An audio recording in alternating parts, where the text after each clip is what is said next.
para comenzar ella, por dudas que le habían planteado, pero no la veo conectada. Así que le acabo de escribir, a ver si ella me responde. Bueno, mientras... Ah, me dice, no es 15:30. Sí.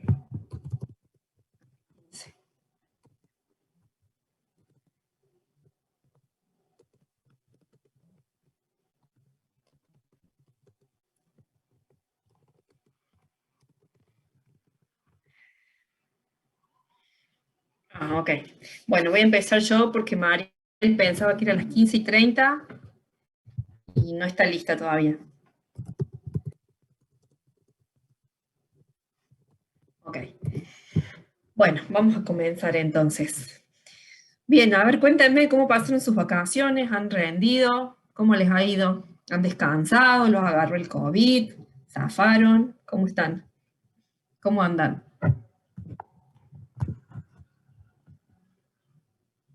¿Cómo va? A ver, ¿quién cuenta? Están todos muy callados. Bien. ¿Se han ido de vacaciones a algún lado?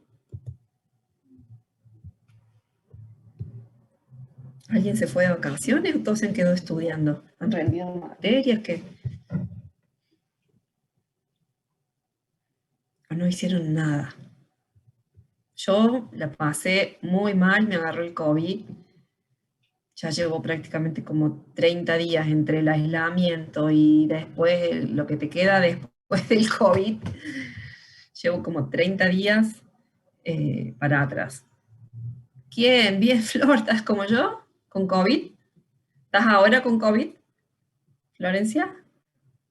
¿O ya pasaste?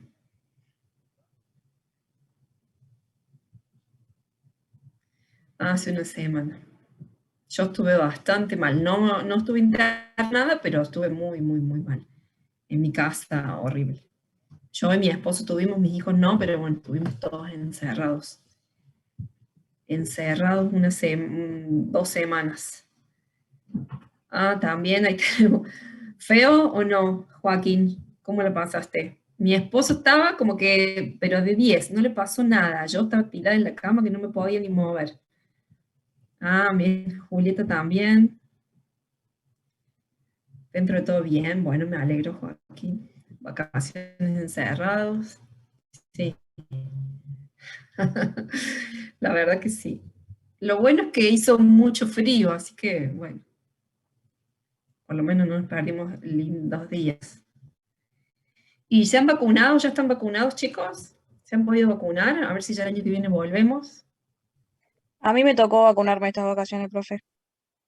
Ah, ¿ya tenés una dosis o las dos? No, no, recién la primera.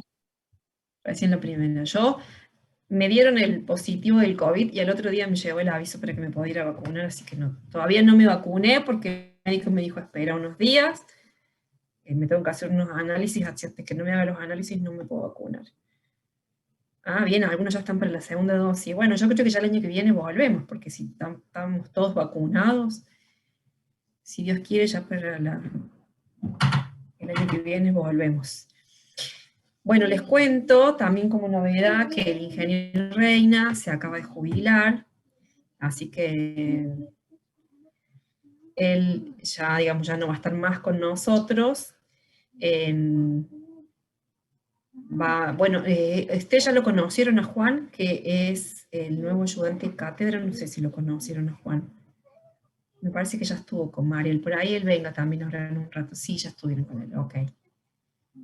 Bien, bien, genial.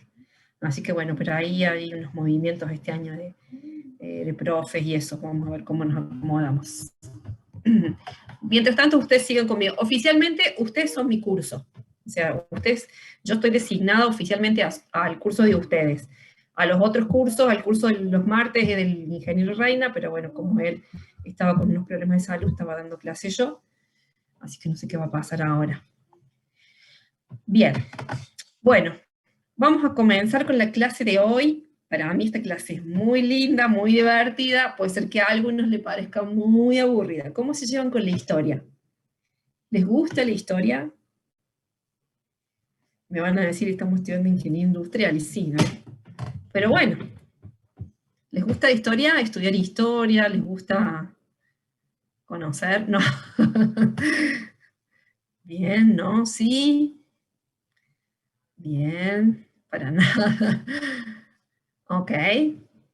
Bueno, yo acá traje videos. La idea es que yo no les cuente, sino que traje videos para que empecemos a conocer un poco de la historia de la administración. Esta es la unidad número 6, que tiene un nombre muy aburrido, que parece que fuera psicología. Yo digo, tiene un nombre de psicología, voy a empezar a compartir pantalla, pero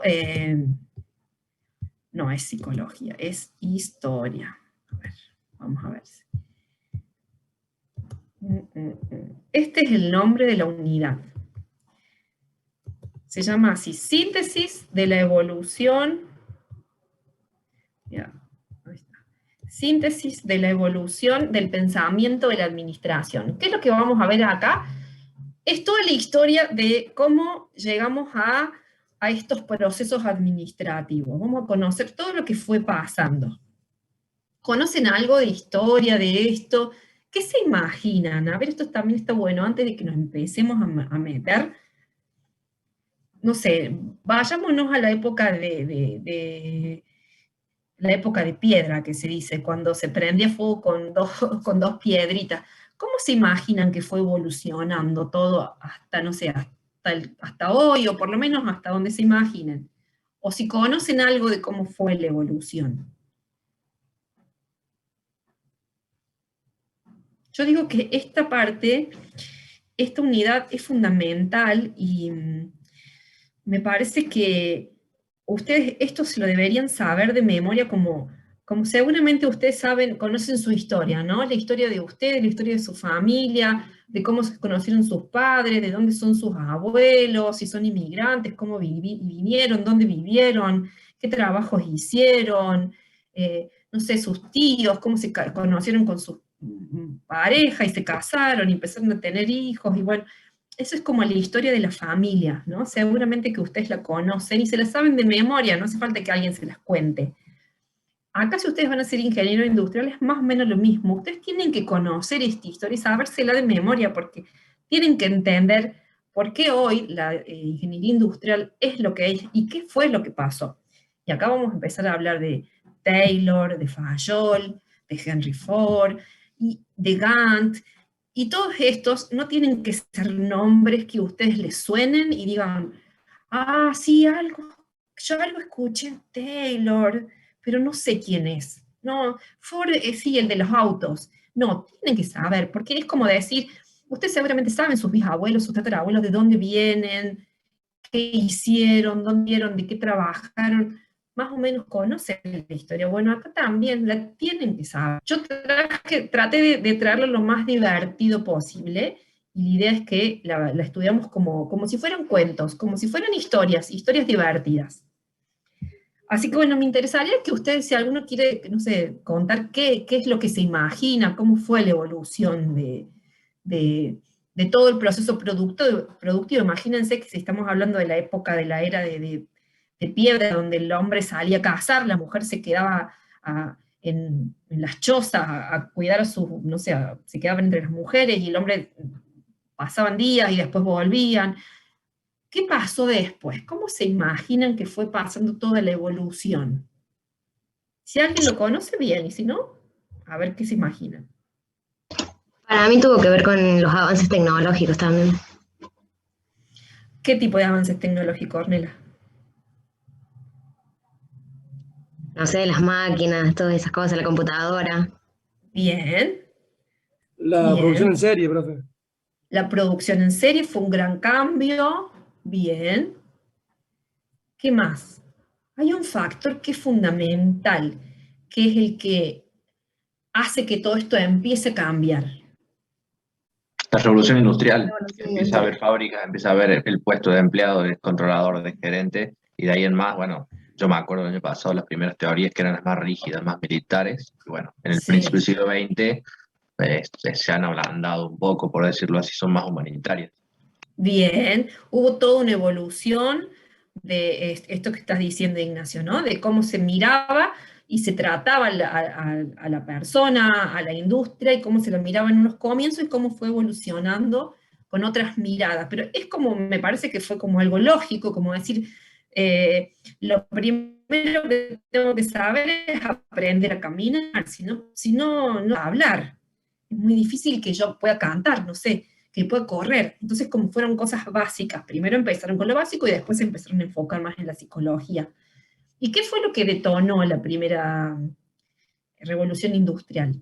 ¿Qué fue lo que sucedió? ¿Por qué se da esta revolución? ¿Por qué pasan? O sea, la revolución industrial fue de pasar de la producción artesanal a la producción en masa. ¿Fue Hubo un el factor. invento de la máquina de vapor o no? Bien, exactamente. ¿Y qué me da la máquina de vapor? ¿Qué les dio que no tenían antes? Hay una palabra que me encantaría que la digan, si no se las voy a decir yo, pero que es fundamental y que al día de hoy todavía sigue siendo fundamental. ¿Productividad? No. La productividad fue una consecuencia, pero hay algo que la causa. ¿Cómo? Automatización. También fue una consecuencia, pero ¿qué es lo que produjo esa mayor productividad, la Energía. automatización? La energía, la energía, exactamente, eso es fundamental. Y ya vamos a ver que el desarrollo industrial va cambiando a medida que la energía va mejorando. ¿Qué pasaba antes de que existiera la revolución industrial? No había más que la mula que tirara el arado, o la persona, la misma energía de la persona que araba la tierra y sembraba, y bueno, por ahí el que podía un poco más eran los campesinos que tenían más plata, que podían tener mula y podían producir pedazos más grandes de tierra. Pero todo se basaba en la energía. Y después, con los inventos que se descubrió el vapor, y después una persona descubre el vapor, pero después viene Watt que descubre la máquina de vapor, y ahí es cuando cambia esta energía, entonces las personas ya se encuentran con posibilidad de hacer cosas que una persona o un animal no lo puede hacer, que digamos que ya es mayor, y a partir de ahí empieza toda esta revolución. Y ya vamos a ver que primero es el vapor, después pasa el carbón, después pasa la electricidad, que es lo que tenemos al día de hoy, y bueno, después viene el petróleo y demás. Entonces, fíjense que y esto es para que lo tengan en cuenta, cada vez que hubo un salto digamos, evolutivo a nivel industrial, va cambiando, eso está muy ligado a lo que es la posibilidad de la energía. Una cosa fue antes, y después también, digamos, la energía trae de la mano la posibilidad del transporte. Cuando se crea el ferrocarril y se empiezan a instalar las líneas de ferrocarril, también hay un boom, porque de pronto ya todo se puede llevar mucha cantidad, se puede llevar a lugares más lejos y más rápido, y bueno, y así va pasando toda la evolución. Así que, hecha esta introducción, se me tildó. Voy a pasar, bueno, como siempre les muestro, cuando comenzamos una unidad, como para ubicarlos, estamos en la unidad número 6, que nos quedarían 4 unidades hasta noviembre, ¿sí? La 7 que es calidad, la 8 que es planeamiento y control, y la 9 que es dirección, ¿sí? Como para que sepan. Bien, la evolución de la teoría administrativa, y acá vamos a empezar a hablar mucho de personas, vamos a personificar esta historia. ¿Y por qué? Porque toda la evolución se viene dando de acuerdo a lo que pasaba en un momento y al contexto social que sucedía en el momento. Por eso es que es importante conocer los personajes. Acá les dejo como una lista de lo que vamos a ver, como si fuera el contenido, ¿no?, de esta unidad. Les traigo esto también como para que ustedes sepan que vamos a hablar mucho de teorías, y para que se entienda lo que es una teoría, y lo dejo acá en la página del Stoner, donde está esta información, que el Stoner, bueno, habla de que las teorías son generalizaciones de las prácticas, es decir, cuando vamos a ver que cuando comienzan estas diferentes teorías o estas escuelas de la administración, hay personas, hay personajes que aparecen, pero no es que nace y dice, bueno, y ahora vamos a fundar la Escuela de la Administración Científica, y llega un momento en que y llega Henry Fayol y dice, no, ahora vamos a empezar a fundar la administración clásica. Eso se fue dando con el tiempo. Cuando fue terminando una época, se le fue poniendo un nombre y se fue dando cuenta que comenzaba otra. Esas son las diferentes teorías que se van marcando a lo largo de la historia. Así que bueno, vamos a empezar a ver un video para conocer un poco de qué es la primera revolución industrial. ¿Sí? Voy a poner, yo ya lo tengo abierto. Voy a tener que dejar de compartir porque no puse para que se escuche el video. Dame un segundo. Compartimos, compartir sonido. Ok. Y ahora vamos a poner, a ver, veo que hay.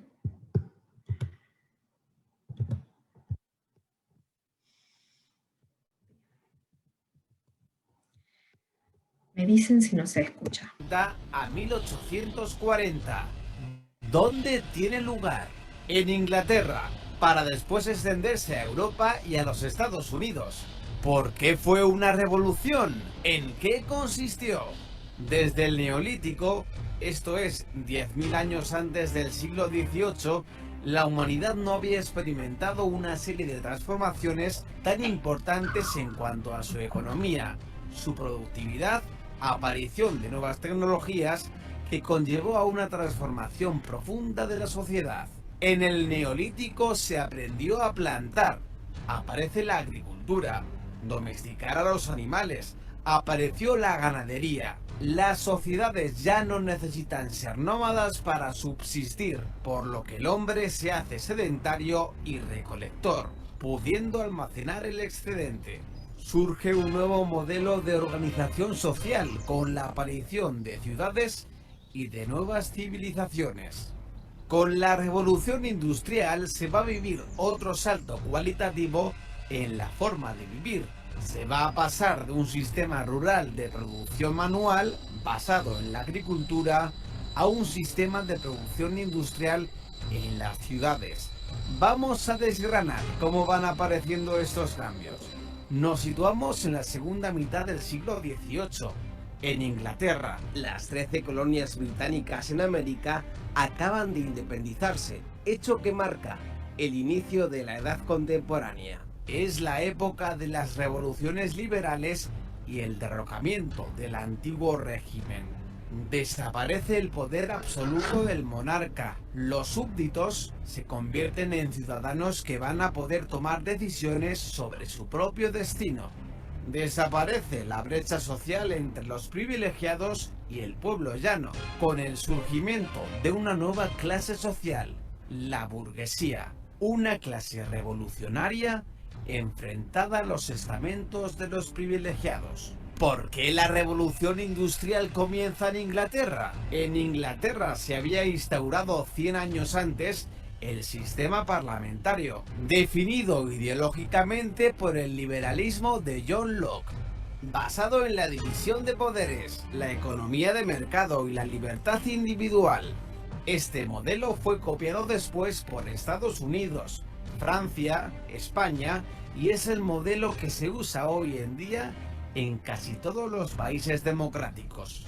Este sistema presta un nivel de seguridad jurídica que proporcionaba suficientes garantías para el empresario privado. Ello sumado a una mentalidad protestante más abierta que en otros países del sur de Europa, un periodo de paz dentro de Gran Bretaña, un buen sistema bancario, cierto equilibrio monetario y la ausencia de inflación hacen que se den las condiciones para que aparezca el capitalismo. Y con ello, la revolución de la industria.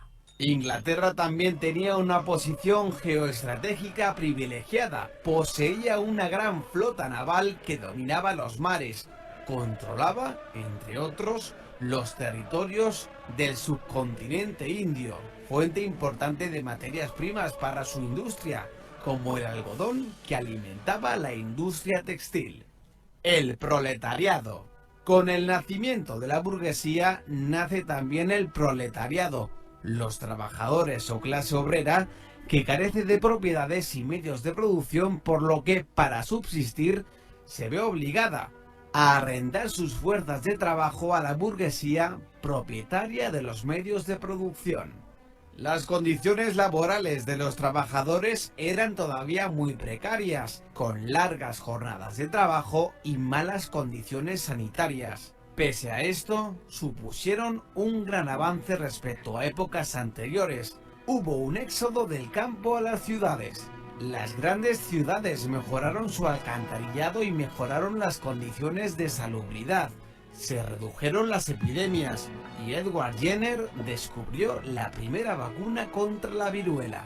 Se redujo la mortalidad infantil. La consecuencia fue una gran explosión demográfica. En un siglo se triplicó la población del país. Aumenta de vida de los 35 a los 50. El capitalismo trajo progreso y el salario medio en Inglaterra se duplicó. Los precios bajaron y mejoró sustancialmente la calidad de vida. Aunque el nivel de vida mejoró en el cómputo general, los grandes beneficiarios fueron los burgueses, que pasan de ser una clase social revolucionaria a una clase acomodada. La burguesía, cuya situación de privilegio social se basa fundamentalmente en la fortuna, desplaza definitivamente a la aristocracia terrateniente, cuyos privilegios estaban en su origen o en sus vínculos de sangre. Pero el nivel de vida de la clase obrera todavía tendría un amplio margen de mejora. Y si no, que se lo digan a Karl Marx. ¿Cuál fue el principal avance tecnológico de la revolución industrial? La máquina de vapor fue un invento que perfeccionó el ingeniero escocés James Watt. La máquina de vapor consiste en un motor de combustión externa que transforma la energía térmica de una cantidad de agua en energía mecánica. Por la flecha roja a la izquierda entra el vapor de agua calentado por una caldera de carbón cerrada herméticamente. Se genera vapor de agua, lo cual produce la expansión del volumen de un cilindro empujando un pistón. Mediante un mecanismo de biela manivela, el movimiento lineal alternativo del pistón del cilindro se transforma en un movimiento de rotación que acciona una rueda. ¿Qué aplicaciones tuvo la máquina de vapor? La introducción de la máquina de vapor en las distintas industrias fue el paso definitivo en el éxito de la revolución industrial, pues su uso significó un aumento espectacular de la capacidad de producción. Al elevar la capacidad de producción, se disminuye el tiempo de fabricación de los productos, dando paso a la producción en serie. Se simplifican tareas complejas en varias operaciones simples que pueda realizar cualquier obrero sin necesidad de que sea mano de obra cualificada, y de este modo bajar costos en producción y elevar la cantidad de unidades producidas. Los modelos anteriores de máquinas de vapor a los de Watt se habían usado para el bombeo de agua. La máquina de Watt introducía el movimiento rotatorio, por lo que se pudo usar para suministrar energía motriz a otras máquinas, como un molino harinero, un martillo de forja, para elevar carretillas con mineral en las minas mediante raíles metálicos, o para la floreciente industria textil del algodón. Pronto se realizaron los primeros experimentos para aplicar el vapor al transporte terrestre. George Stephenson, que comenzó experimentando con el transporte de grandes cargas en las minas de carbón, puso a punto su primera locomotora. La construcción del ferrocarril de Liverpool a Manchester en 1829 consolidó su fama para siempre. El ferrocarril permitía transportar materias pesadas a 40 km por hora, una velocidad antes impensable, acortando extraordinariamente el tiempo de los desplazamientos y permitiendo vertebrar el comercio interior, escasamente desarrollado hasta entonces. El volumen de los intercambios se multiplicó. También se aplicó el vapor en otro ámbito de la industria del transporte, la navegación fluvial y marítima, con la invención de los barcos de vapor. Otro avance digno de mención fue el alumbrado público de gas. Las ciudades se convirtieron en lugares más seguros para viajar. Al instalar lámparas de gas en las calles, se redujeron las tasas de delincuencia. Al final de la revolución industrial, las ciudades se habían transformado. La población de Inglaterra se había triplicado. Las ciudades de Birmingham y Manchester prosperaban como ciudades textiles. Ruedas mecánicas tejían su tela y sus chimeneas echaban humo sin parar. Aparecieron ferrocarriles modificando y vertebrando el trazado de las ciudades. Y en los muelles, barcos de vapor. La vida cobró nueva animación. De una nación que labraba el campo, Inglaterra de pronto se había convertido en la primera nación industrial del mundo. Pero todo esto solo es el principio, pues a partir de 1850 entramos en la segunda fase de la revolución, conocida como la Segunda Revolución Industrial. ¿Quieres ser miembro del canal? Al lado del botón de suscripción hay un botón. Bueno, a ver. ¿Qué hechos importantes pueden contarme, pueden recalcarme? ¿Qué me pueden decir del video? A ver.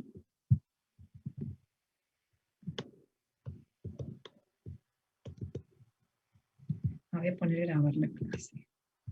Esta reunión está siendo grabada. Okay. Bien, a ver. Yo, profe. Sí, Samuel. Creo que lo que más impactó fue el tema de la creación de nuevas máquinas, con el tema del aprovechamiento de la fuerza del vapor. Y eso fue en lo que afectó en la forma de producir y cómo se transportaba lo que se comercializaba.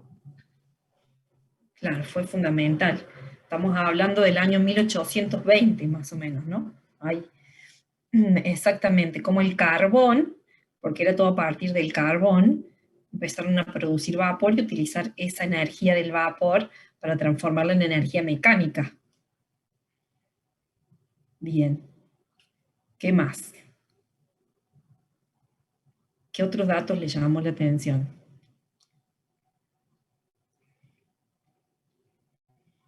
Hay una parte que habla, que es más o menos al comienzo, que habla sobre las clases sociales. ¿Esa parte la entendieron? ¿Conocen cómo eran las diferentes clases sociales? Porque eso también juega un papel muy importante. Sí, porque con el avance de la revolución industrial, digamos, desapareció el sistema antiguo, que era todo creo que el nombre es feudalismo, donde estaba en una cierta casta social que tenía como toda la riqueza y el resto de la gente eran todos trabajadores que rendían tributo a los privilegiados, como decía ahí. Entonces cuando pasan las empresas, como que se desplaza eso y ya los que tienen más recursos, por así decirlo, son los capitalistas y los burgueses. Bien. Sí, pero lo que pasa es que en realidad, más que lo que se transformó, en realidad se unió y se cambió de nombre. Porque si ahí vemos la pirámide, se unió la parte del rey, que dejó de ser rey, pero seguía teniendo las influencias, como veníamos hablando antes, y tenía por ahí la economía suficiente, y al final se cambiaron de nombre, pero las clases trabajadoras que estaban en el último eslabón seguían estando en el último eslabón, y usando la fuerza de mano de obra pesada. Sí.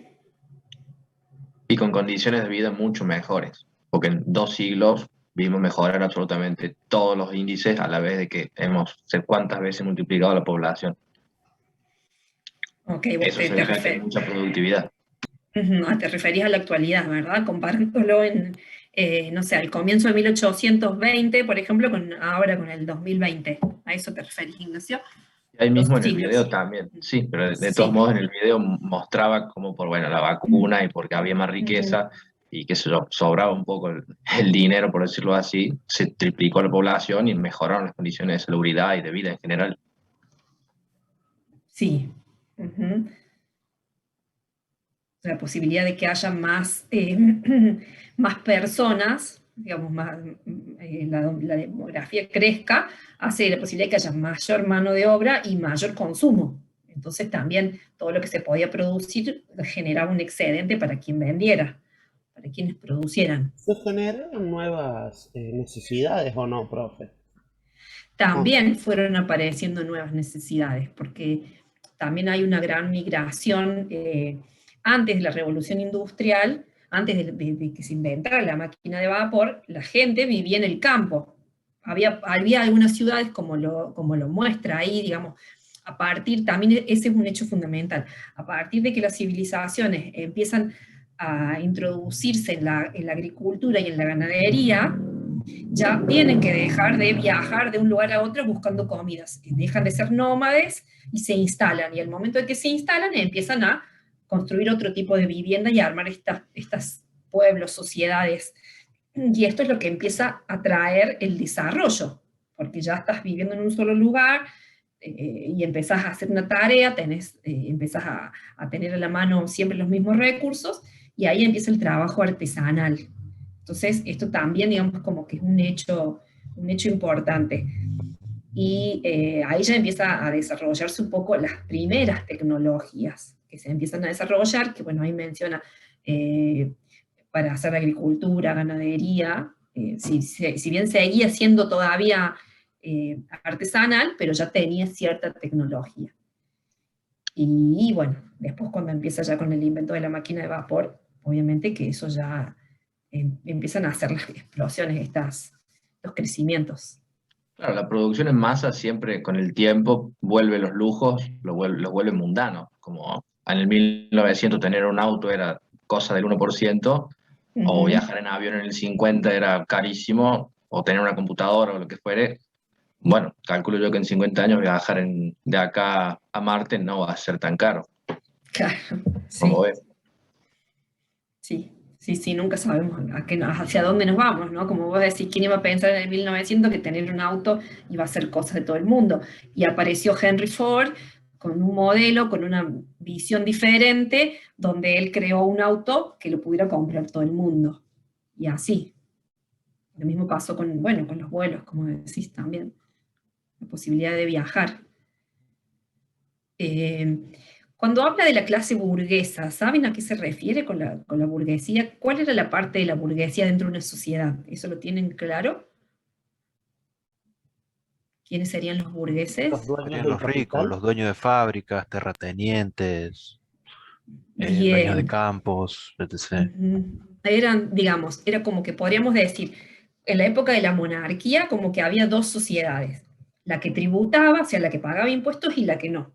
La que no pagaba impuestos estaban los nobles y todo esto que era cuestión sanguínea, ¿no? Que estaban ahí por cuestiones de sangre y nada más. Y del otro lado estaban todos los que sí pagaban impuestos, y dentro de esos había como diferentes clases sociales.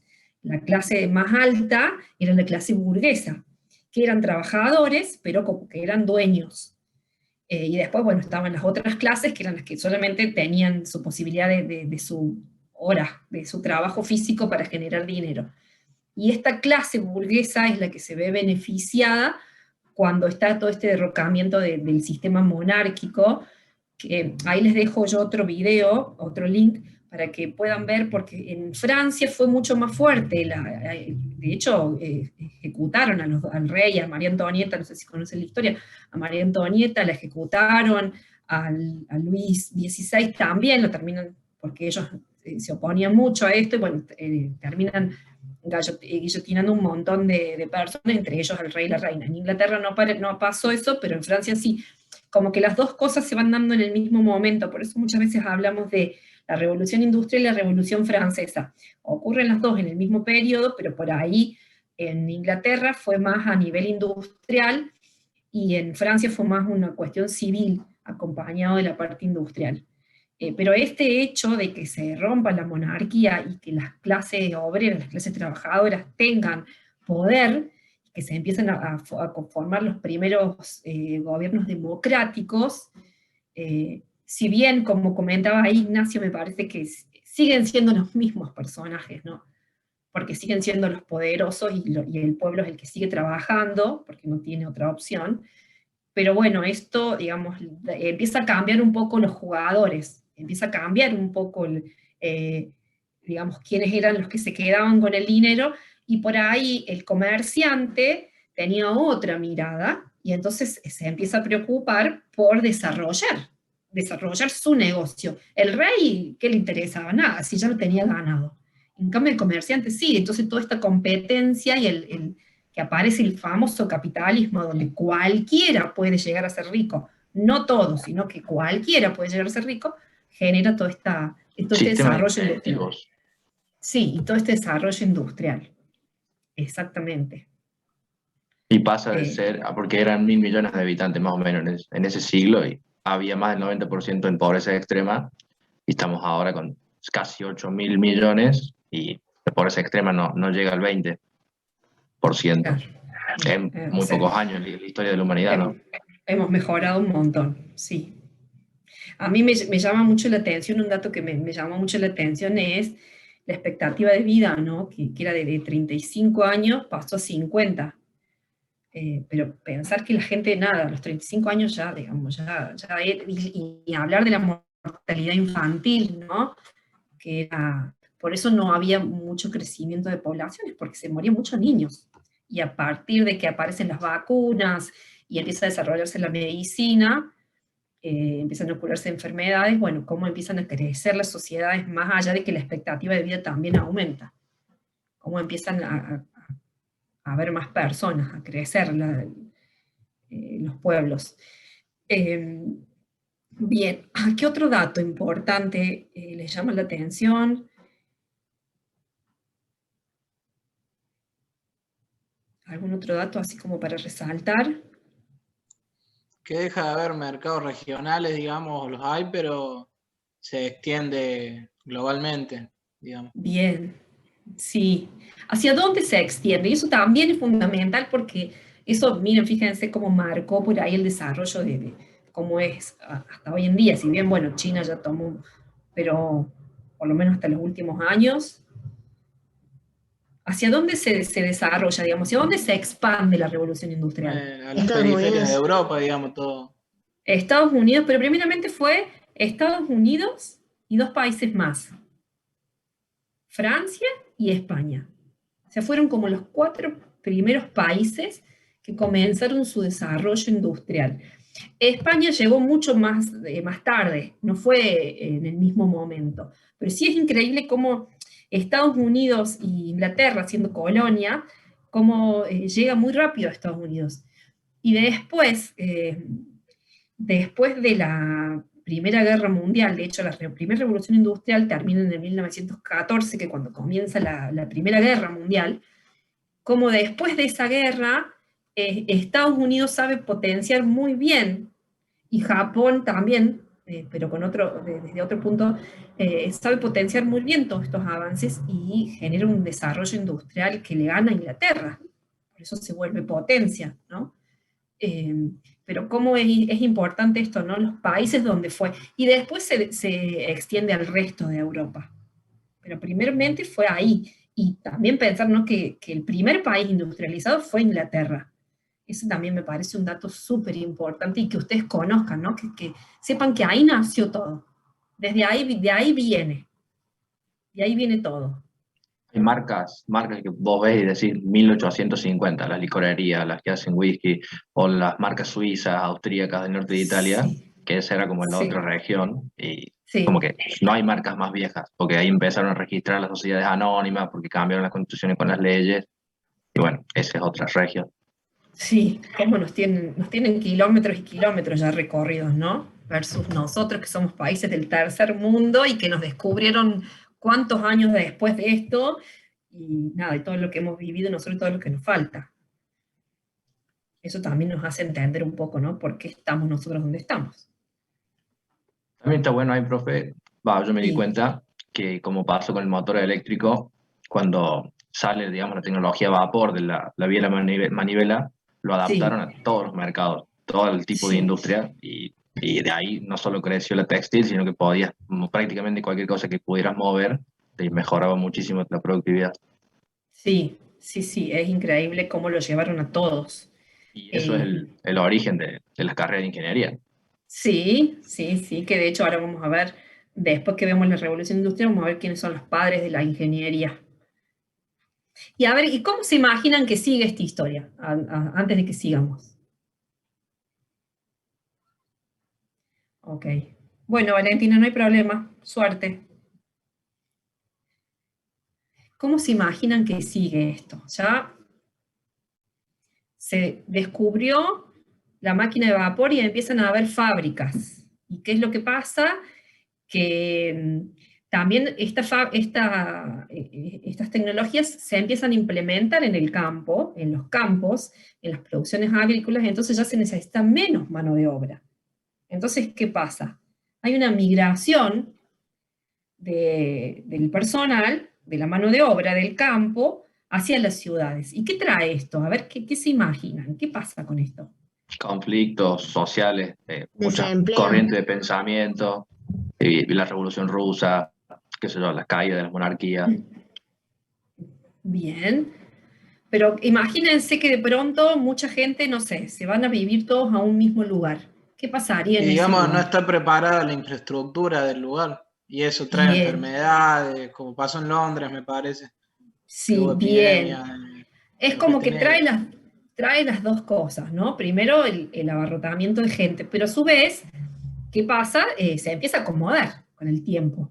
Y las ciudades empiezan a crecer, empieza a haber construcciones, y empieza a haber mucha mano de obra disponible, pero también había muchas industrias que la necesitaban, que no tenían mano de obra disponible, porque de pronto empiezan a tener necesidades.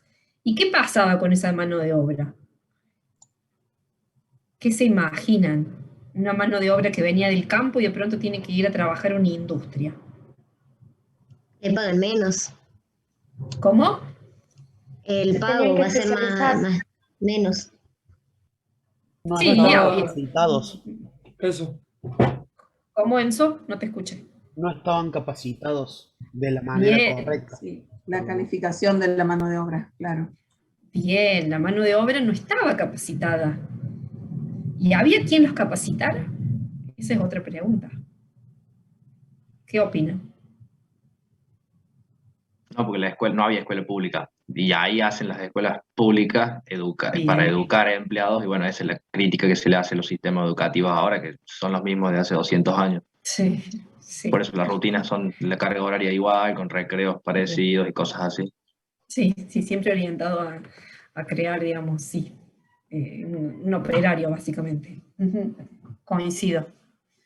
Pero ustedes también piensen que faltaba diseño de todo. Así como llega esta mano de obra que no tenía ni idea de cómo manejar una máquina, que nunca en su vida la había visto, tenía que haber alguien que le enseñara, o tenía que haber un método de cómo enseñarle. Faltaba un montón de cosas. Y ahí es donde empiezan a aparecer estos pensadores que crean la primera escuela de la administración, es donde nace la administración. O sea, fíjense, nace la industria, pero todavía no había nacido la administración. Después que nace la industria y que empieza a tener un montón de problemas, nacen las escuelas y nace la administración y empezar a organizar esto nuevo que existía. Y acá tenemos personas claves que son Frederick Taylor, que es un estadounidense, que ya vamos a ver un videito para que conozcan la historia de él, Henry Ford, también, es alguien que tienen que conocer de su vida de nada, porque fue el creador de la línea de montaje, fue el que empezó a organizar las tareas en operaciones, él aumentó mucho la productividad. Es como que se complementan, de hecho trabajaron juntos, Ford y Taylor. Y después está Henry Fayol, pero ese lo vamos a ver en otra escuela, no creo que lo veamos en la clase de hoy. Y después ahí también hay otras personas que vamos a ver, que es un matrimonio de los Gilbert, que hacen mucho lo que es el estudio de tiempos y métodos de trabajo. El trabajo de ellos es impecable, fundamental hasta el día de hoy, se utiliza, y también lo tenemos a Henry Gantt, que lo habrán visto el año pasado, que él es el padre de la gestión. Él empieza a mirar la gestión. Pero bueno, les hago una introducción, me interesa que veamos un poco esto. A ver, déjenme que les comparto la PPT. Acá tienen, este es el link al video que vimos, y acá tienen esto de la Revolución Francesa que yo les decía, si después quieren lo pueden ver, como para ver qué pasó en ese momento. Bien, la Revolución Industrial como que se divide en dos. La revolución del carbono y el hierro, porque a partir del carbono, del calor, se puede empezar a fabricar el hierro. Esta revolución va desde el 1780, que es cuando se inventa la máquina de vapores, en el 1780, al 1860. Hay algunos autores que dicen que es 1840, 1850, bueno, está ahí, más o menos, a mitad del siglo. Y después viene lo que es la segunda parte de la revolución industrial, que aparece el acero, transforman el hierro en acero, lo cual da posibilidades a muchas máquinas con diferentes capacidades, y también aparece la electricidad, que eso también genera un boom. Y después de la electricidad viene el petróleo. Bien, esto llega hasta el 1914, que es cuando comienza la guerra. Acá les dejo como los primeros inventos, también para que lo vean, lo que sucedió en cada uno de los periodos, para que ustedes vean. Y esto se los dejo para que después ustedes lo lean. Es de este libro, no es el Stoner, por eso está pegado acá, para que vean un poco algunos hechos importantes que sucedieron en cada una de las etapas de la Revolución Industrial. ¿Sí? Y después de esto, comenzamos con la primera escuela, una vez que ya vimos la Revolución Industrial, que ya existe la industria, empiezan estas escuelas. La primera se llama la Escuela de la Administración Científica. ¿Por qué se llama científica? Porque deja de ser deja de ser empírico, o deja de ser una cuestión de hacer por hacer, y empieza a tener cabeza, le empiezan a poner pensamientos y lógicas, empiezan a ponerle ciencia. Es lo primero, digamos. Si ustedes miran, a lo largo de la evolución, después cuando vayamos viendo cada una de las escuelas, hay una que es la escuela la escuela psicológica. Sería imposible que empiecen por ahí, porque todavía faltaba un montón de cosas de definir. Entonces la parte psicológica llegó en un momento en que ya estaban ordenadas las industrias, y empezaron a ver cuáles eran los motivos por los cuales la productividad aumentaba y disminuía, y ahí empieza la parte psicológica. Pero acá no había nada, no existía nada, no había ni un puesto de trabajo definido, no había ni nada. Entonces empiezan por esto. Y acá tenemos, estos son los 4 personajes, bueno, acá este es un matrimonio, que le dan vida a esta administración, justamente porque viven en esta época, ¿no? Son contemporáneos de esta época que empieza la administración científica. Vamos a empezar conociendo a Frederick Taylor. Frederick Taylor y Henry Ford son los que se consideran los padres de la ingeniería industrial. O sea, por eso la vida de ellos dos la tienen que saber de pe a pa, junto con Fayol, que lo vamos a ver la clase que viene. Son como críticos, la tienen que saber, sí. Acá vamos a poner el video para que conozcamos a Taylor. ¿Quieren preguntar algo? Vamos bien. Voy a poner para compartir que se escuche. Vamos bien, profe. Okay. ¿Vamos bien? Frederick Taylor, el cual es conocido por sus grandes contribuciones a la teoría administrativa, específicamente en el método científico o en la administración científica, en sustitución del trabajo empírico. Así que hoy en Yo Empresa hablaremos entonces del padre de la administración científica, Frederick Taylor.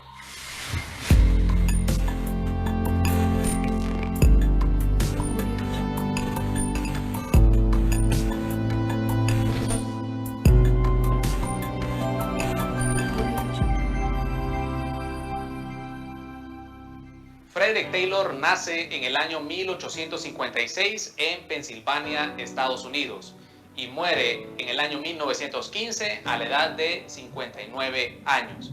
Fue un ingeniero industrial y economista de Estados Unidos y aportó grandes conocimientos en la sustitución del método empírico por el método científico, por lo cual es conocido como el padre de la administración científica por la publicación de su libro en 1911 como Los principios de la administración científica. Taylor, desde su adolescencia, comenzó a perder la vista y por su complexión débil no podía participar en deportes o cualquier actividad que necesitara mucha fuerza. Eso lo marcó de por vida, por lo que se dedicó a estudiar el esfuerzo físico, los movimientos, los lugares de trabajo para obtener información e incrementar la eficiencia en cualquier actividad, tanto en el deporte como en la producción.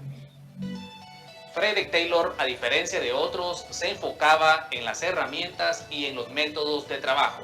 Es decir, se enfocaba en la parte operativa de las organizaciones para incrementar su eficiencia y eficacia.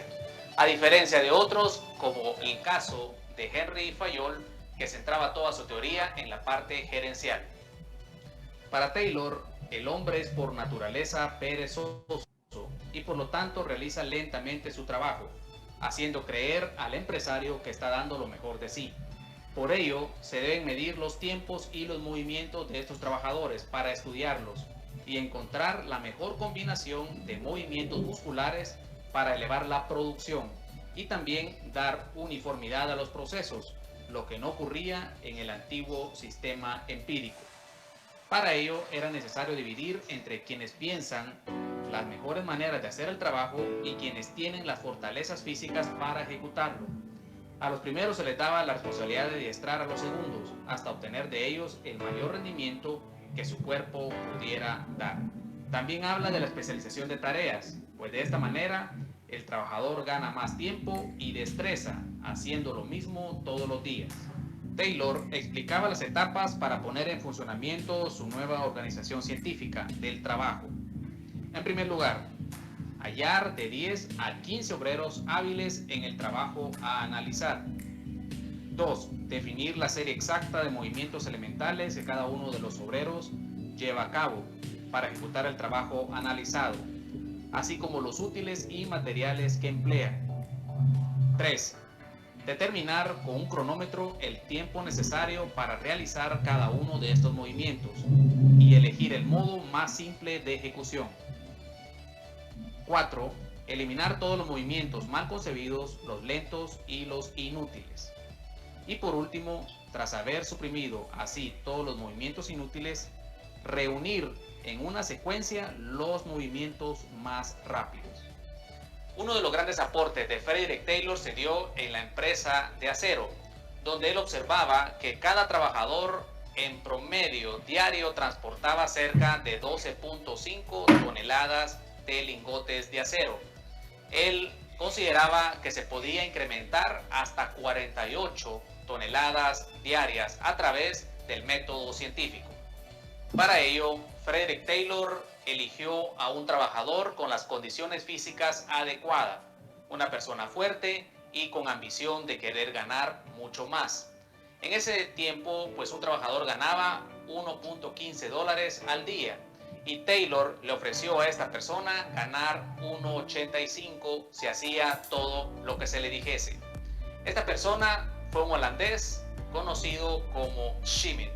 Esta persona se le dijo que tenía que levantar los lingotes doblando o flexionando las rodillas. También se le dijo que tenía que levantarlos con las piernas rectas. También se le dijo que se iba a medir el tiempo o la velocidad en que lo hacía, los movimientos, así como los periodos de descanso. Entonces, al seleccionar a la persona adecuada en el puesto adecuado y con un sistema de incentivos adecuado con las herramientas útiles para poder hacer el trabajo, pues logró el objetivo de incrementar la cantidad de lingotes a 48 toneladas diarias. Otro de los experimentos de Taylor se dio con las palas. Él observó que todos los trabajadores utilizaban el mismo tamaño de pala, sin importar el peso del material. Así que Taylor consideró que el tamaño de la pala debería depender según el peso del material que se esté levantando. Así, determinó que el tamaño óptimo a levantar por pala debería de ser de 21 libras. También con base a ello determinó que en la medida que se recoja material ligero con una pala, esta debe ser de tamaño grande. Y si el material es pesado, debe de recogerse con una pala mucho más pequeña. Los grandes aportes de Frederick Taylor están contenidos en su libro Los Principios de la Administración Científica, publicado en el año 1911, de los cuales se encuentran los 4 principios fundamentales de la administración científica, del cual podemos observar el primero, principio de la planeación, el cual consiste en la sustitución del método empírico por el método científico, es decir, la sustitución del trabajo improvisado, del trabajo según el criterio del trabajador, por métodos mucho más científicos y mucho más estudiados. El segundo principio es el principio de la preparación, el cual consiste en seleccionar científicamente al trabajador, de acuerdo a ciertas aptitudes necesarias para desempeñar muy bien el trabajo. Así también poder proveerle de las herramientas y de la maquinaria necesaria para poder realizar el trabajo de acuerdo a los objetivos planteados. El tercer principio podemos observar que es el principio de control, el cual consiste en controlar para certificar que el trabajo se esté realizando de acuerdo a las normativas. Y por último, el principio de la ejecución, el cual consiste en distribuir adecuadamente las funciones y las responsabilidades de cada trabajador para realizar pues la labor de forma disciplinada. Entonces, podríamos resumir todos los aportes de Frederick Taylor como el padre de la administración científica en 5 puntos importantes. En primer lugar, él contribuyó a la creación del fundamento de la organización racional del trabajo. En segundo lugar, la administración científica en sustitución del método empírico. En tercer lugar, la selección adecuada y científica del recurso humano. En cuarto lugar, la introducción de sistemas de incentivo adecuados para incrementar la motivación y la productividad de los trabajadores. Y en último lugar, pues los trabajos estandarizados. A partir de ahí, los trabajos se convirtieron en mecánicos y repetitivos. Pues bien amigos, estos fueron los grandes aportes de Frederick Taylor, considerado como el padre de la administración científica. Sus principios actualmente son de gran importancia en los talleres o en los trabajos operativos. Una de las grandes críticas que recibió este autor es que consideraba al ser humano como una máquina, es decir, que con un sistema de incentivo de rendir de mejor manera. Posteriormente a sus teorías, pues surgieron otras con un enfoque mucho más humano. Dentro de ellas está la teoría, por ejemplo, de Elton Mayo, que vamos a ver mucho más adelante. Así que recuerda suscribirte. Deme un segundo que están golpeando la puerta de mi casa, no hay quien atienda. Deme un segundito.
Bien, bueno, acá estoy.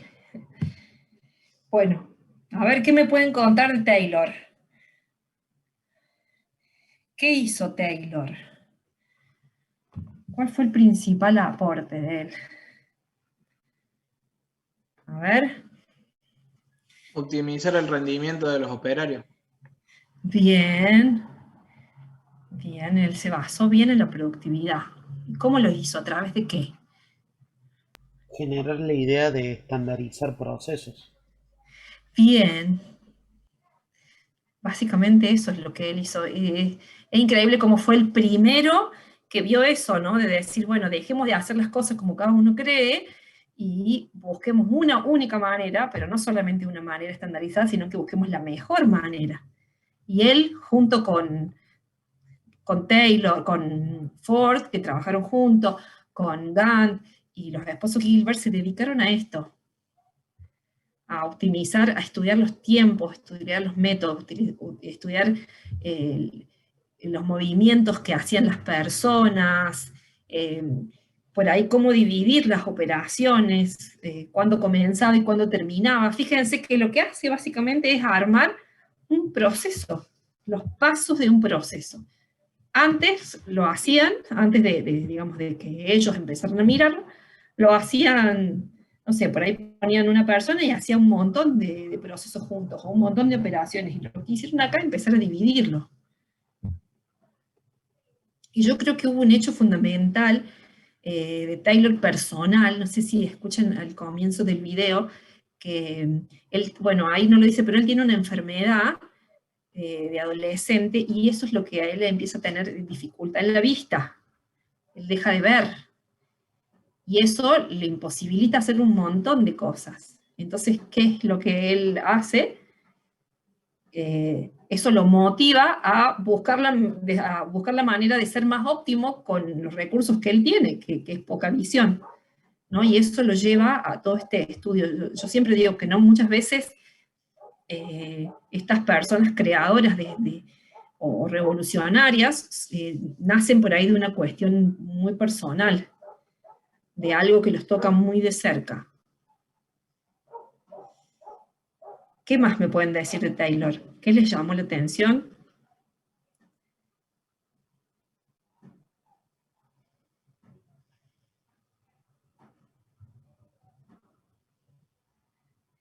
¿Qué entendieron? Su visión tan deshumanizada que tenía el profe. Ah, porque bien, sí. el trabajador era una máquina más, no era Sí. un ser humano. Bien, él fue muy criticado por eso, fue duramente criticado y tuvo un montón de problemas. Y a raíz de eso aparecen las agrupaciones de obreros, nacen los sindicatos, tienen un montón de problemas, y por eso en las siguientes escuelas empieza la parte ergonómica, empieza la parte, digamos, más de la persona, y como que se empiezan a corregir todas estas falencias que Taylor no lo tuvo. Él lo que hizo fue básicamente mirar a la persona como una máquina más, básicamente. Henry Ford por ahí tiene una visión diferente, que ya la vamos a ver, y él por ahí es un poquito más humano, pero igual también fue muy criticado. Digamos, en estos momentos, en estos comienzos de la historia, donde recién se estaban empezando a ver operarios, no existía antes, y se buscaba mucho la productividad, es como que no se entendía todavía, no había enfermedades laborales, muchas cosas que no existían, que después empezaron a aparecer con los años y empezaron a encontrarse soluciones para estas cosas. Pero sí, es cierto, la mirada tan enfocada al operativo y nada más. Y después vamos a ver en otro capítulo, en otra de las escuelas, unos experimentos que hacen, que es increíble cómo los ponen a diferentes grupos de operarios haciendo la misma tarea en diferentes salas, y lo que le van cambiando es la luz, la temperatura, no sé qué, para ver si eso aumentaba o no la productividad. ¿Cómo se creía, digamos, nada, esa mirada por ahí tan fría, de que se creía que cambiando eso iban a obtener mejor de productividad? Y los resultados que tienen son totalmente contrarios a eso. Y entonces ahí empieza un poco, nace la escuela de la psicología, de la motivación, después con el tiempo aparece Maslow y demás. Bien, ¿algo más que me quieran comentar de Taylor que les haya llamado la atención?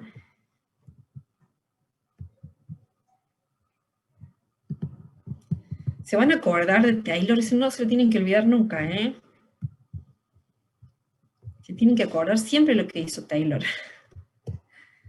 Voy a poner acá compartir para que veamos. Bien, acá les dejo un resumen de datos de Taylor. No los voy a pasar, acá están como los principales, los principios que él... Taylor tiene un montón de libros escritos, hay lo de los 8 capataces, tiene un montón de cosas. A mí lo que me interesa es que ustedes entiendan la mirada de Taylor y su, digamos, dónde fue su mayor aporte. Que si bien no fue del todo positivo, digamos, desde el punto de vista por ahí humano, pero sí fue muy bueno en estos comienzos y marcó cosas que hasta el día de hoy se usan. Fíjense, hace casi 200 años atrás, 100 y pico, 100 años atrás, y todavía se usa. Todo esto es Taylor, y bueno, y después tenemos Henry Gantt, que es otra. De Henry Gantt había mucho de la info me costó encontrar un video rico de él. Encontré mucho del diagrama de Gantt, que es lo más usado el día de hoy. Que ustedes los tienen que haber visto el año pasado, ¿verdad? ¿Lo vieron el año pasado en Pensamiento Sistémico? Sí, profe. Sí. Bueno, él está muy asociado a esto, pero él en realidad trabaja junto con Taylor, como que Taylor lo contrata a Gantt y desarrollan, él era más especializado en la gestión y desarrollan algunas cosas en conjunto. Vamos a ver el videito de Gantt. Es cortito y es un pedazo de un video porque no estaba muy bueno lo que había. Voy a ponerlo.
Pero bueno, básicamente lo que él hace, él trabaja con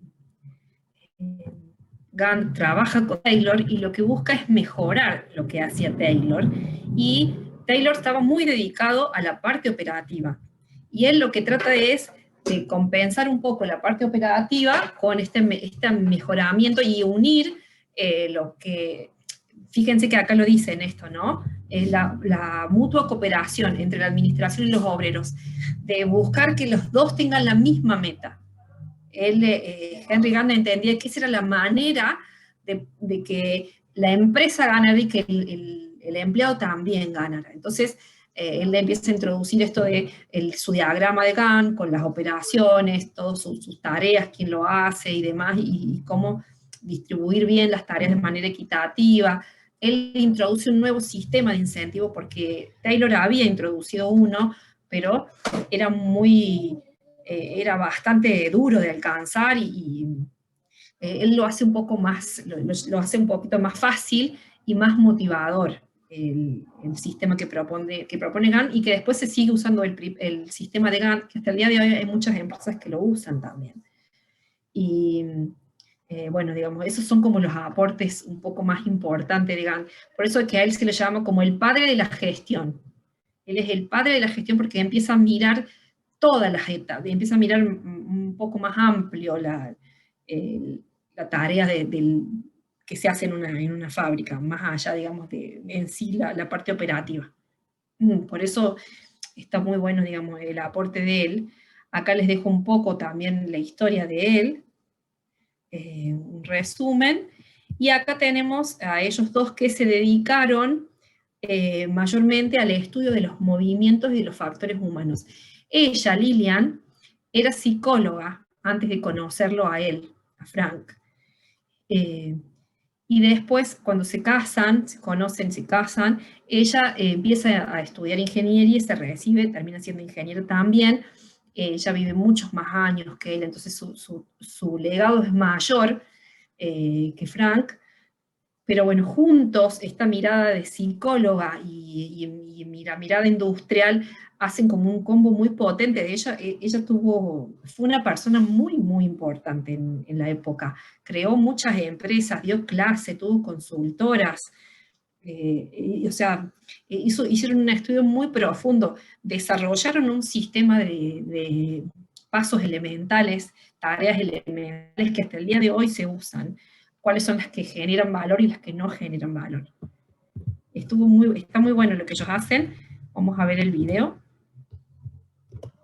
También. Así es más claro verlo en video que lo que yo puedo llegar a contar. A ver, acá vamos. Las aportaciones de los Hilbert. Fred Hilbert fue el fundador de la técnica moderna del estudio de movimientos, la cual se puede definir como el estudio de los movimientos del cuerpo humano, que se utilizan para realizar una labor determinada con la mira de mejorar esta, eliminando los movimientos innecesarios y simplificando y estableciendo luego la secuencia o sucesión de movimientos más favorables para lograr una eficiencia máxima. Más que nadie, los Hilbert es a quienes se les debe la industria reconociera la importancia de un estudio minucioso de los movimientos de una persona en relación con su capacidad para aumentar la producción, reducir la fatiga e instruir a los operarios acerca del mejor método para llevar a cabo una operación. Lillian Moller Gilbert fue una psicóloga e ingeniera. Nació el 24 de mayo de 1878 en Oakland, California, Estados Unidos. Su primer nombre fue el de soltera, Lillian Evelyn Moller. También fue una de las primeras mujeres ingenieras en obtener un doctorado y la primera mujer psicóloga industrial organizacional, cuyos trabajos se desarrollaron principalmente en el área de ingeniería industrial. Estudió en la Universidad de Berkeley literatura inglés, lengua extranjera y filosofía. Lillian Moller completó la licenciatura y la maestría en literatura en la Universidad de Berkeley. Comenzando sus estudios de doctorado, se casó con Frank Bunker Gilbert en el año de 1904. Se motivó rápidamente y se unió al entusiasmo de Frank. En el año 1911 hizo la primera publicación importante de su investigación, Estudio del Movimiento. Uno de sus principales empleos fue la de asesora económica. Trabajó con su esposo en la dirección de la empresa Johnson & Johnson, llevando a cabo dos estudios diferentes, de tiempo y movimiento sobre la fatiga. Más adelante se llamó ergonomía. Con eso buscaba mejorar la eficiencia industrial y encontrar la manera de eliminar el tiempo perdido. Después de la muerte de su esposo en 1924, Lillian Moller Gilbert asumió la presidencia de su empresa de consultoría y se mantuvo activa en la investigación, la docencia y la escritura. Ocupó cargos docentes en distintas universidades.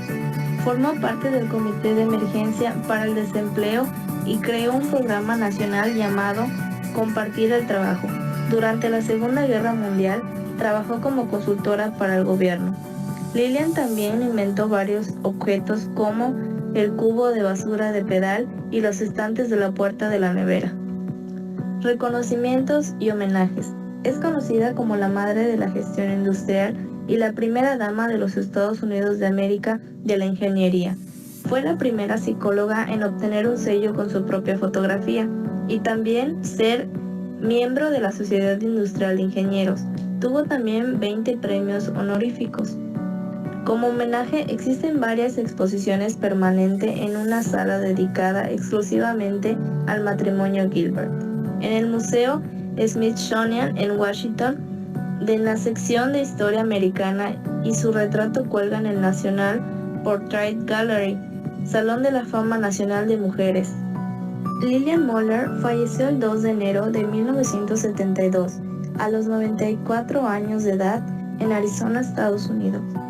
La biografía de Frank Booker Gilbert. Nació el día 7 de julio de 1868 y falleció el 14 de junio de 1924. Fue defensor de la organización científica y pionero en el estudio de movimiento. Frank consiguió un trabajo como aprendiz de albañil, más adelante como contratista de obras y luego se convirtió en un inventor y finalmente en ingeniero. Introdujeron un refinamiento en los movimientos de manos, dividiéndolos en 17 movimientos básicos o fundamentales llamados termines, los cuales son buscar, encontrar, seleccionar, tomar, sostener, mover, alcanzar, colocar en posición, ensamblar, usar, desamblar, inspeccionar, recolocar en posición, soltar, demora inevitable, demora evitable, planear, descansar. Estos le sirvieron para la eficiencia en el trabajo. También clasificaron los termines en dos grupos, los cuales son los eficientes que logran agregar valor a una tarea y los ineficientes que generan costos. Sirvió en el ejército de Estados Unidos durante la Primera Guerra Mundial. Su trabajo consistía en buscar maneras más rápidas y eficientes para armar y desarmar armas. Se casó con Lillian Evelyn Moller el 19 de octubre de 1904 en Oakland, California. Tuvieron 12 hijos, de los cuales vivieron 11. Él y su esposa fundaron la empresa de consultorías Gilbert. Los Gilbert optaron por hacer los procesos más efectivos al reducir los movimientos involucrados. Ellos vieron que su enfoque se preocupaba por el bienestar de los trabajadores, comparándolo con el Taylorismo, en el cual los mismos trabajadores perseguían las actividades con fines de lucros. Estas diferencias llegaron a un distanciamiento entre Taylor y los Gilbert, lo que trajo como consecuencia, después de la muerte de Taylor, una enemistad entre los seguidores de Taylor. Frank murió de un ataque cardíaco el día 14 de junio de 1924 a la edad de 55 años.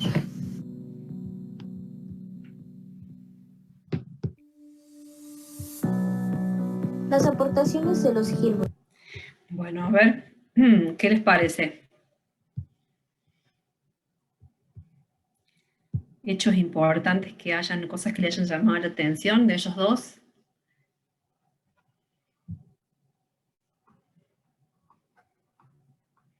Chicas, mujeres, fíjense, miren, ella es un ejemplo, ¿no? Como mujer industrial, primer mujer industrial, ingeniero industrial en Estados Unidos, con un montón de cosas.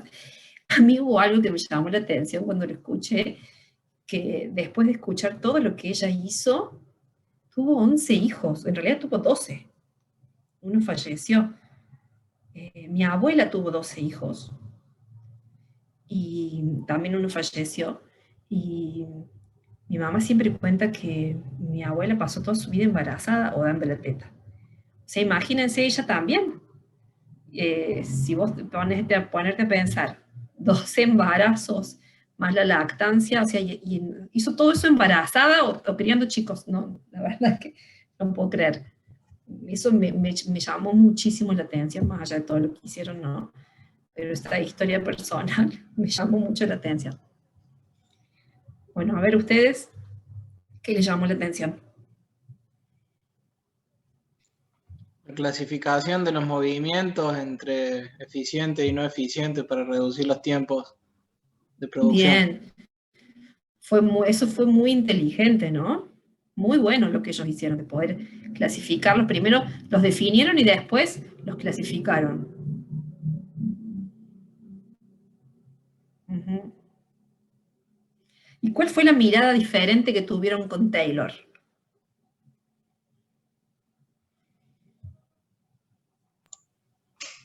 digamos que el desgaste del trabajador. Claro. Porque ahí se ve la ergonomía, digamos que el estudio de los movimientos para que no tenga desgaste. Claro, digamos, el foco, dónde pusieron cada uno el foco, digamos, ¿no? El interés que había detrás de todo el estudio. Ellos estaban, su interés principal era en evitar el desgaste de la persona, en hacer que fuera un trabajo más saludable.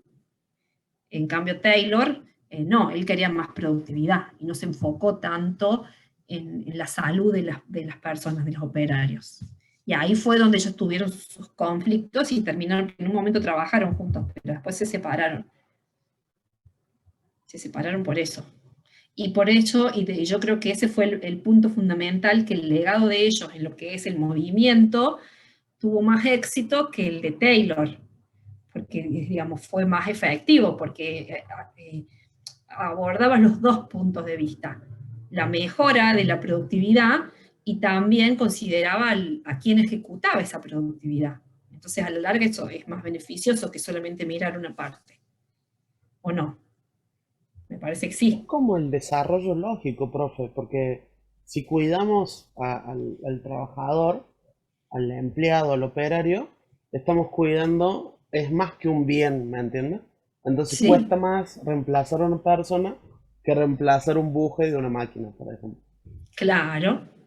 Bueno, eso que vos decís, por ahí en aquel entonces no lo veían, ¿no?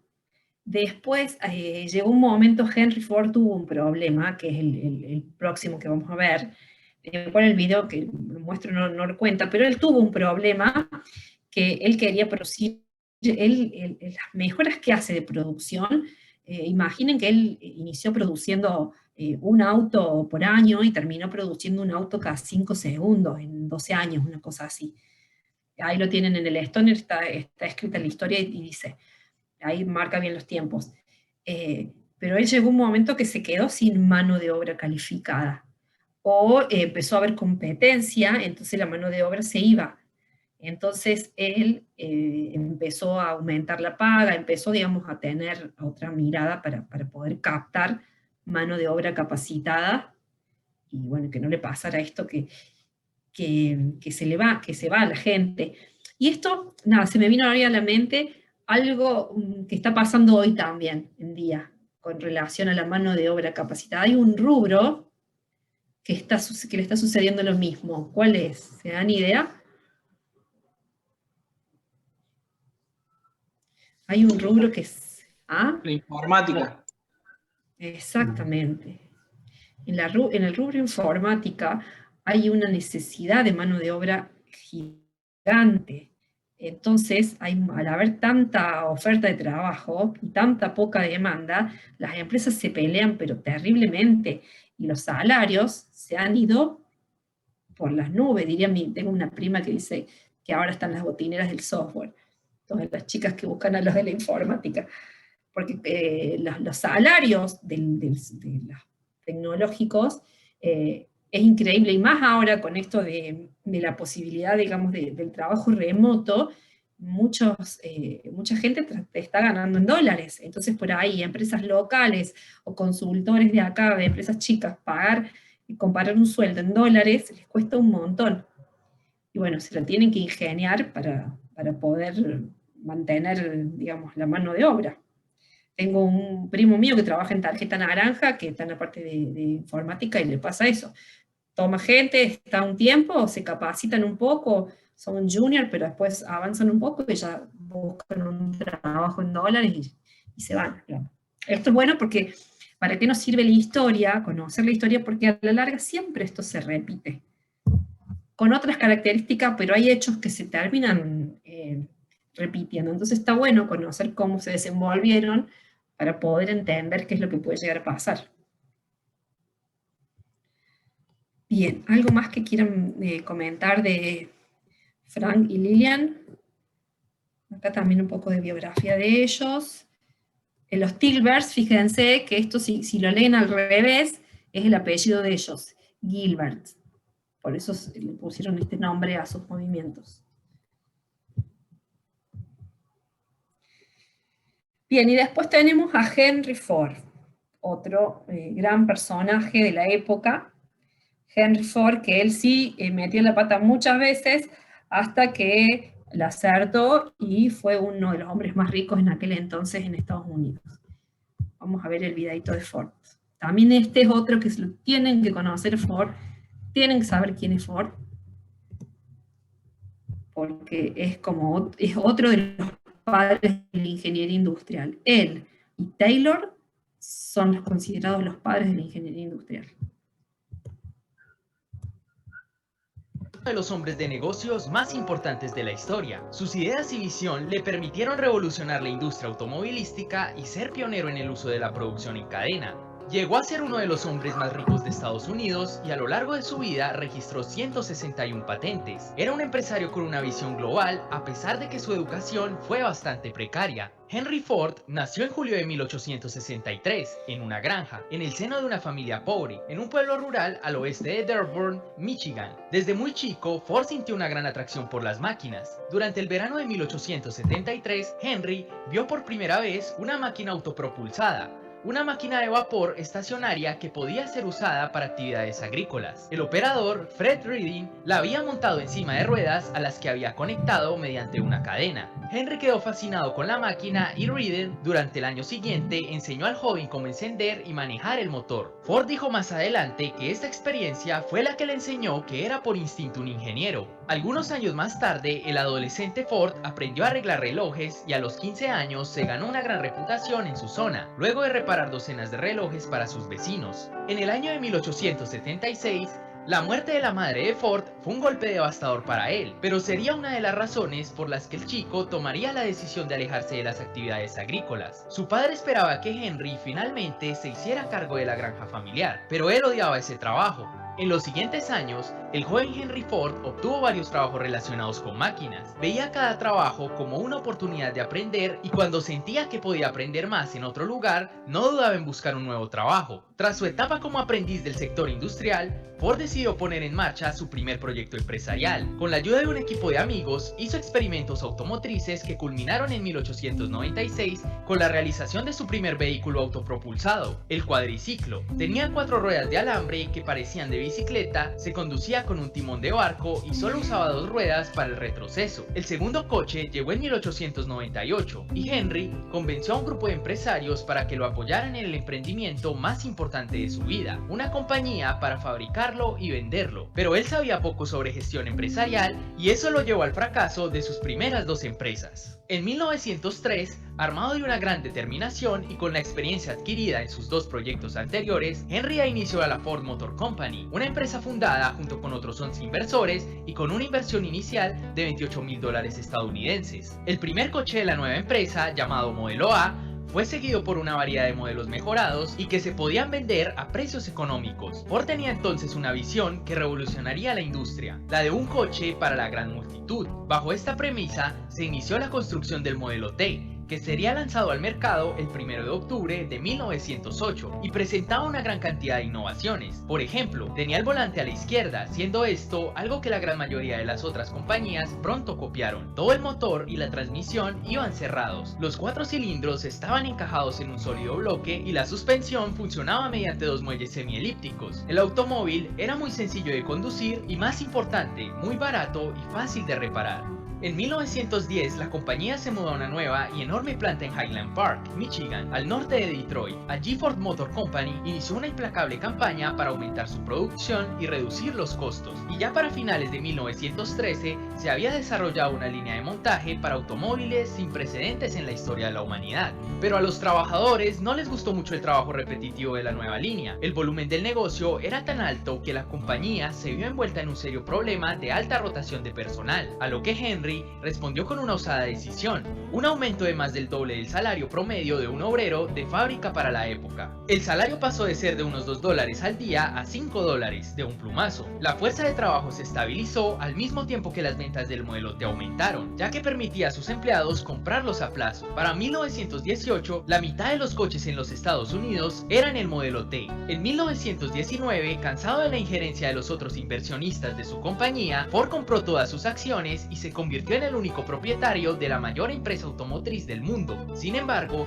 el éxito lo había convencido de la superioridad de su propia intuición, que lo llevó a creer que el modelo T era el coche que la mayoría de la gente quería, por lo que hizo caso omiso de la creciente popularidad de coches más caros pero más elegantes y confortables como el Chevrolet, y no escuchó a sus ejecutivos cuando le dijeron que era tiempo de un nuevo modelo. A finales de la década de 1920, incluso el propio Henry no pudo ignorar las cifras de ventas en declive. En 1927, a regañadientes, cerró las líneas de montaje del modelo T y comenzó a diseñar un auto nuevo. Todos los pasos del proceso de fabricación, de refinar las materias primas hasta el montaje final de este, tuvieron lugar en la Gran Rouge Plant. Con el tiempo, esta se convertiría en la fábrica más grande del mundo porque no solo se producían los coches, sino también el acero, el vidrio, los neumáticos y otros componentes que se usaban en ellos. En 1932, a los 69 años, Ford presentó su última gran innovación automovilística en vida, el motor V8, barato y ligero, un motor que aunque inicialmente parecía imposible de fabricar,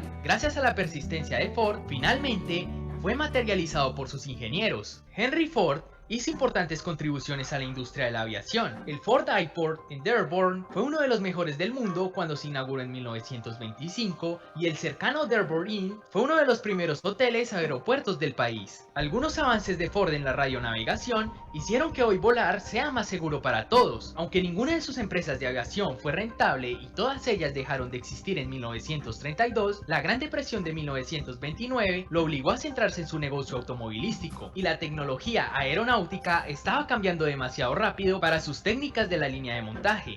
Henry Ford no inventó el automóvil, ni tampoco la cadena de montaje, pero fue un visionario que redefinió la industria automotriz. Estos son algunos de sus aportes al mundo empresarial. Fue propulsor del modo de producción en serie o en cadena, conocido como el Fordismo. Fue un pionero del estado de bienestar a través de la sociedad de consumo. Buscó mejorar el nivel de vida de sus trabajadores y reducir su rotación. Promovió modelos administrativos en los que se separaba la burocracia de la función industrial dentro de la empresa. Desafió el status quo del mundo laboral de la época, implementando la semana laboral de 40 horas e incrementando significativamente el salario de sus trabajadores. Aunque muchas de estas innovaciones de Ford fueron criticadas y cuestionadas en su momento, más tarde se convertirían en el referente para otros empresarios de la época. En contraste con su tremendo éxito empresarial, Ford tuvo una faceta oscura, usando su poder y su dinero para difundir mensajes antisemitas que fueron inspiración para movimientos de extrema derecha, como el nazismo en Alemania. Además, se le acusa de haber apoyado y financiado a Adolf Hitler para que sus ideas se pusieran en marcha. En conclusión, Henry Ford fue un hombre visionario, revolucionario y poderoso que con sus luces y sombras marcó un antes y un después de su paso por este mundo. Su aporte al mundo empresarial abrió pasos a una nueva era, masificando la producción industrial y construyendo un legado que trascendería a través del tiempo. Ford muere el 7 de abril de 1947 a la edad de 83 años, pero su nombre quedaría escrito en la historia para siempre. Si el video te gustó, por favor dale like. Bueno, ¿qué les parece la vida de Ford? Una vida muy intensa tuvo, profe. Creo que es lo que quieren tener todos los ingenieros industriales, digamos. Sí, ¿no? La verdad que sí. Pero también hay que tener mucho valor para hacer todo lo que él hizo, porque él fue mal un montón de veces. Y toda la plata que debe haber invertido en la aviación y que no tuvo suerte. A mí me llamó mucho la atención el hecho de que algo que a él en un momento le fue su éxito, después el mismo motivo fue lo que lo llevó un poco al fracaso, que fue cuando él empieza a producir sus modelos A y su modelo T, la mayoría de las empresas estaban fabricando autos de lujo y caros para un sector de la población muy exclusivo, y él se enfoca en otra cosa. Él se enfoca en producir autos más baratos y masivos, digamos, para que pueda tenerlo todo el mundo. Y eso fue lo que, digamos, a él le dio éxito. Pero después, 20 años después, casi 20 años después, él sigue con, digamos, con esa misma ideología y no se adapta a las necesidades del mercado, que de hecho siempre Estados Unidos fue reconocido porque le gustaron los autos grandes, lujosos, y él no se adapta a eso, y eso es lo que le hace perder, digamos, bastante mercado, hasta que sale con su motor V8. Pero fíjense, como lo mismo, ¿no? Es la famosa frase de que todos tienen un Uber, en algún momento a todos les llega el Uber, bueno, básicamente fue lo que le pasó a él hace muchos años atrás. Profe, está la película de Ford versus Ferrari, que habla sobre ese tema de después que muere Ford, el hijo se hace cargo de la compañía y siguen produciendo autos baratos y bueno, le plantean el desafío de ganar la carrera de Le Mans, de hacer un auto que le gane Ferrari. ¿Y qué pasa? No la vi yo la película. No, no te cuento entonces. No, Está bien. Está muy buena porque de alguna manera los engañan el hijo de Ford, unos pilotos, y crean el Ford GT, que es el auto que ganó creo que 3 años seguidos en la carrera de Le Mans. Puede ser que le roban el chip, algo así, ¿no? Me parece que sí es esa película, sí la vi, pero no sé si es esa. No, no, hace unos años. Ok. Ya lo voy a buscar. ¿Cómo se llama? Ford versus Ferrari. Ford versus Ferrari. ¿Está en Netflix? No me acuerdo. Creo que sí. Bueno, ya lo voy a buscar para verla. Sí, intensa la vida de Ford y toda, digamos, la visión y muy obstinado, ¿no? Él, increíble que él en 12 años haya revolucionado tanto la producción en serie, digamos, porque eso es lo que él utiliza, las herramientas que ya existían, como la línea de montaje, y lo mejora, llevándolo a una producción en serio, la división de las operaciones, y también muy loco esto de que de $2 pasa a pagar 5, o sea, es increíble cómo se anima a hacer todas esas cosas, ¿no? Porque, profe, a mí me sorprendió porque lo dice varias veces, el instinto, ¿no? Sí. Entonces el instinto de él le dio el discernimiento para elegir lo que, o sea, los pasos que tenía que hacer. A veces no lo quería hacer, no quería aceptar que tenía que innovar, como en esos 20 años, que en realidad tuvo que innovar y hizo un motor nuevo, pero todo él lo hacía por instinto, más que por conocimiento, porque él tenía. Entonces, los conocimientos, él por instintivamente en la cabeza, capaz que se fue, y fue confiando, y bueno, fue confiando, le fue mal, de ahí aprendió, pero siguió confiando. Esos son dos clases de personas, aquellos que ya tienen el conocimiento, pero a veces no llegan más allá, por más inteligente que sean, porque no sigue su instinto y lo sigue mal, y luego aquellos confort, ¿no?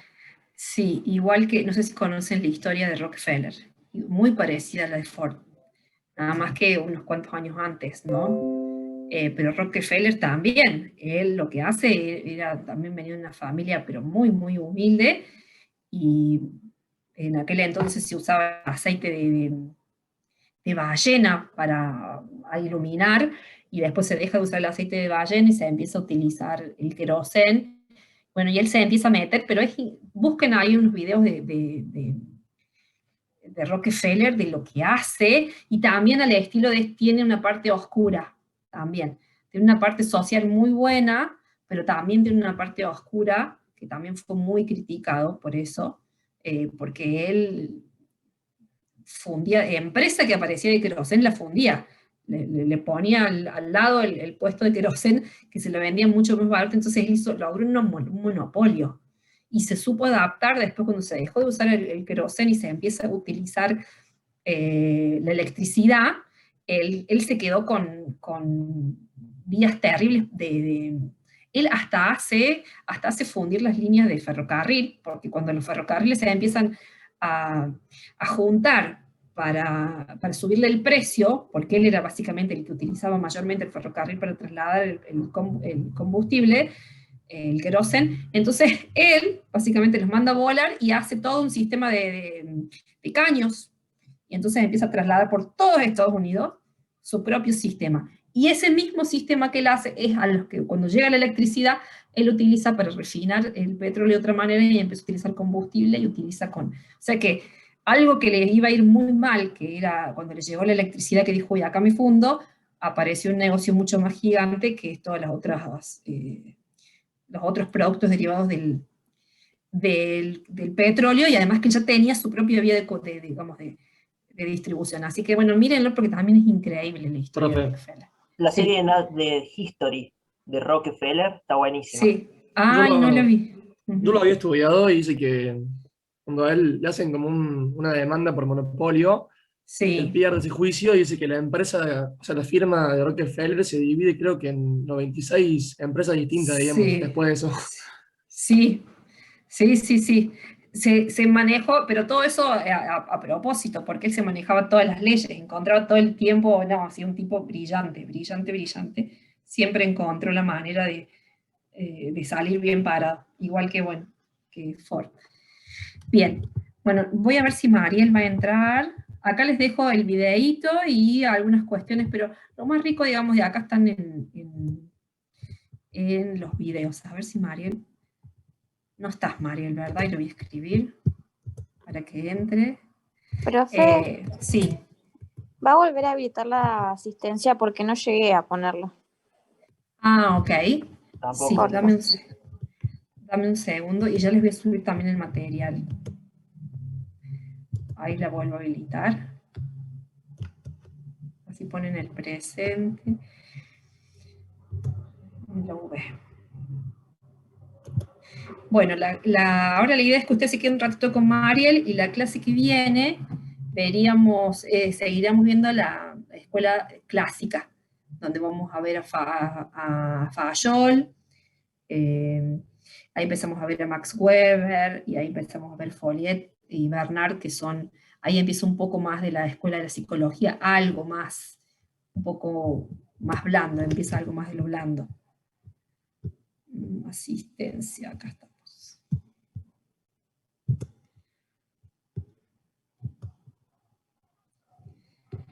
Ay, ¿qué le pasó a mi WhatsApp? A ver, denme un segundo que mi hija me lleva el celular. Moni, estoy acá, ¿no? Cualquier cosa, cuando vos digas. Estás ahí, genial, listo. Bueno, yo ahora habilito la asistencia y ¿querés que te ponga como...? Me quedo con los que tengan dudas del práctico, nada más. Ah, ok.